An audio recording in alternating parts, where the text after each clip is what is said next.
वाढदिवस आमच्या ताईचा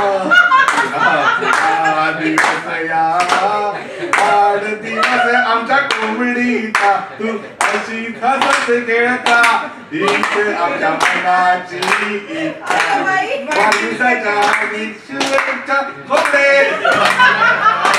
शुभेच्छा कोंबडे वाढदिवसाच्या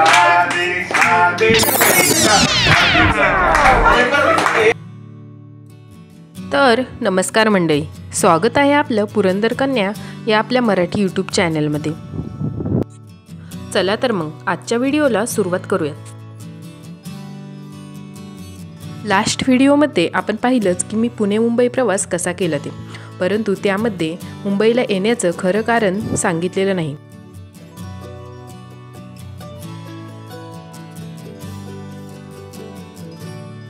ॲक्च्युली आज माझ्या आत्तूच्या मुलीचा बर्थडे होता आणि तिला सरप्राईज देण्यासाठीच मी अचानक मुंबईला आले होते. बसमधून उतरून 2 मिनिट चालत गेल्यानंतर आम्ही बिल्डिंगच्या खाली पोहोचलो. खरं तर सरप्राईज प्लॅन हा वेगळाच बनवला होता, परंतु बड्डे गर्लला बिल्डिंगच्या पार्किंग एरियात पाहून माझ्या प्लॅनवरती संपूर्णपणे पाणी फिरल्याचं स्पष्टपणे जाणवलं. पण त्यातून पण अचानक डोक्यात सरप्राईज प्लॅन बी रेडी झाला. आपल्या पुणेरी स्टाईलमध्ये चेहरा पॅक केला आणि मुंबईच्या पुरीला सरप्राईज द्यायला गेले.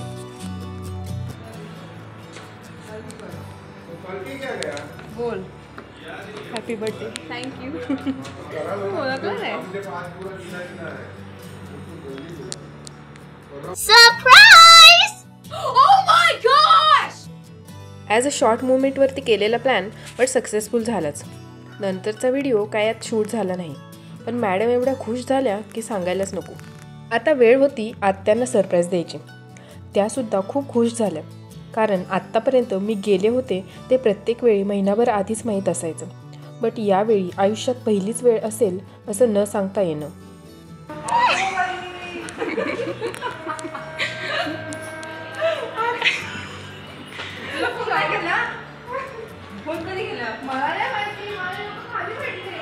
एवढ्या लांबचा प्रवास करून आणि अचानक असं आम्हाला अनएक्सेप्टेडली दारात पाहून, त्यातली त्यात बंधुराज म्हणजेच माझे पप्पा, त्यांना पाहून तर त्या जास्तच आनंदित झाल्या. नंतर बड्डे गर्लला तिसरं सरप्राईज मिळालं, ते म्हणजे तिची सिस्टर म्हणजे माझ्या आत्याची दुसरी मुलगी.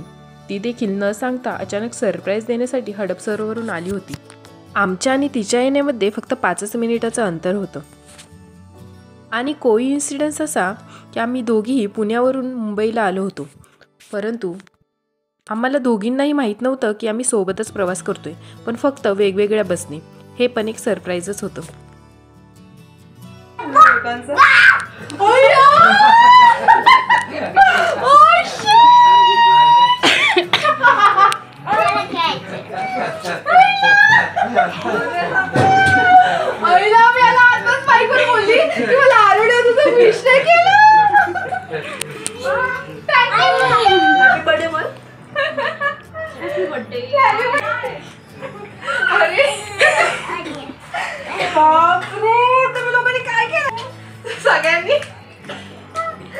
अशा प्रकारे सरप्राईजचा चांगलाच पाऊस पडून गेला.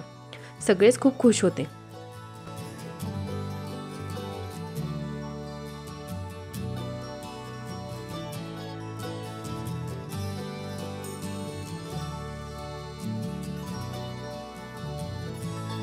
त्यानंतर मग आम्ही आराम केला व रात्री डिनरसाठी सगळेच तयार झालो व बाहेर निघालो.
आम्ही डिनर करण्यासाठी येऊन पोचलो होतो कांदिवली ईस्टला. हा एक काठियावाडी ढाबा होता.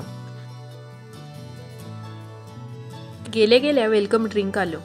हे टेस्टवरून जिरा आणि पुदिना मिक्स वाटत होतं. त्यानंतर 24 प्रकारचे सॅलेड नवरीच्या मागे असणाऱ्या कलवऱ्यांसारखे नटून थटून ताटात येऊन बसले.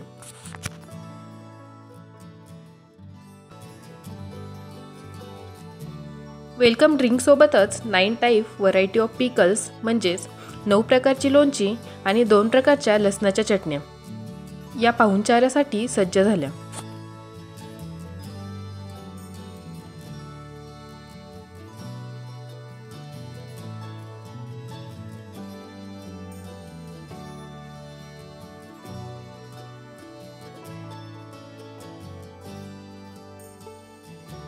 आणि लगेचच रोटी चुरी, पापड चुरी आणि मेथीना गोटा या काठियावाडी स्टार्टरने आपला स्टार्टर मारला. मेथीना गोटा म्हणजे याला आपल्या भाषेत आपण मेथीची भजी म्हणू शकतो. आता पापड चुरी म्हणजे आपल्या मसाला पापडाला लाजलेला पापड चोरून चोरून या शेवच्या खाली जाऊन बसला होता. आणि त्यासोबतच रोटी चुरी म्हणजे तळलेल्या चपातीचे तुकडे करून त्यावरती शेव पसरलेली होती. टेस्ट ही तिथून एकच होती. त्या दोघांना कलटवत पनीर टिक्क्याने आपली शाही एंट्री मारली.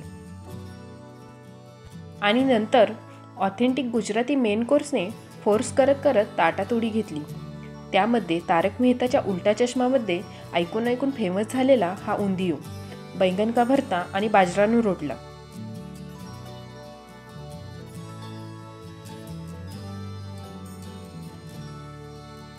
आणि त्यासोबतच ही होती दही ठिकरी. आत्तापर्यंत तारक मेहता शोचे फुल ऑफ एपिसोड पाहून झाले. प्रत्येक वेळी दयाला काठियावाडी डिशेस एक्सप्रेस करताना पाहून आणि प्रत्येक वेळी जेठालालला उंदियो खाताना पाहून जबरदस्त क्रेविंग व्हायची या गुजराती डिशेस खायची. ॲक्च्युली या सगळ्या ऑथेंटिक गुजराती डिशेस आहेत, बट आपल्या महाराष्ट्रीयन जेवणाची बातच खूप न्यारी आहे. याला टेस्ट केल्यानंतर समजलं की यापेक्षा भारी आपली शेंग सोलानीची भाजी असते यार. त्यानंतर हा रोटला म्हणजे आपल्या 4 भाकरी एकावर एक थापून जेवढा जाड थर होणार त्याला म्हणायचं रोटला. मग त्यावर घालायचं तूप आणि झाला आपला बाजरी का भाकरा तयार. सॉरी रोटला नाही का.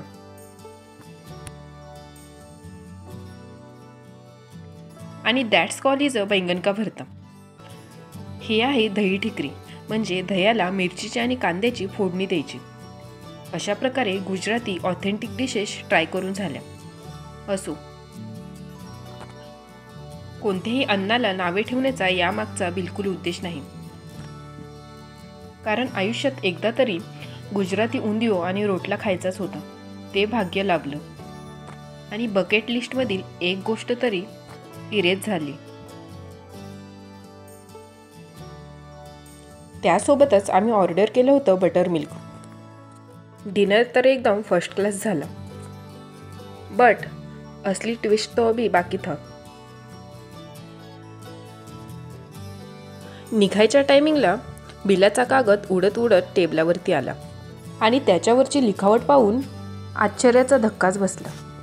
बाकी सगळं तर ठीक होतं, पण त्यांनी या बटर मिल्कच्या भांड्याची प्राईस थोडी थिडकी नाही तर जवळजवळ 850 रुपये लावली होती. आणि असं तर मेनू कार्डमध्ये कुठेही रिकमेंडेड केलेलं नव्हतं. आणि होतं ते पण 250 रुपये असं होतं. तेही खरं तर जास्तच होते, परंतु 850 रुपये घेण्याचं कारण असं की त्यामध्ये मसाला टाकला होता. आणि मसाला काय तर 5 रुपयाची कोथिंबीर, 5 रुपयाचं आलं आणि 5 रुपयाचं पुदिना, म्हणून त्याचे झाले 850 रुपये. एवढ्या 850 रुपयात तर बादलीभर ताक प्यायचा बाबा माणूस. म्हणजेच बघा ना, महाराष्ट्रीयन लोकांना लुबाडणार तरी किती हे गुजराती.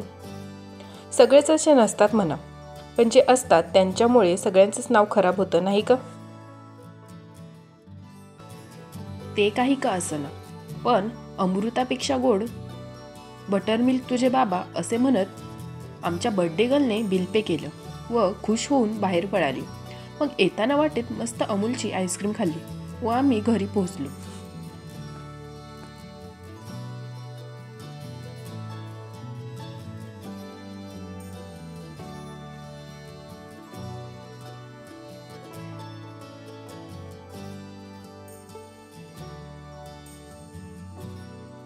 घरी आल्यावर बर्थडे गर्लचं गिफ्ट बाकी होतं, ते दिलं.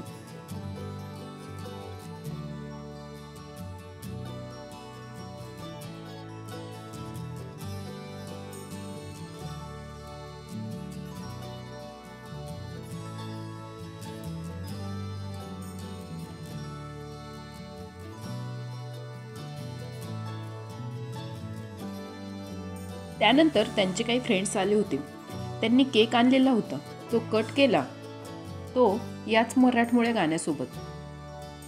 चला 1 2 3 स्टार्ट. एक दोन ए शंभू पकड. Bye bye. तू पण पकड.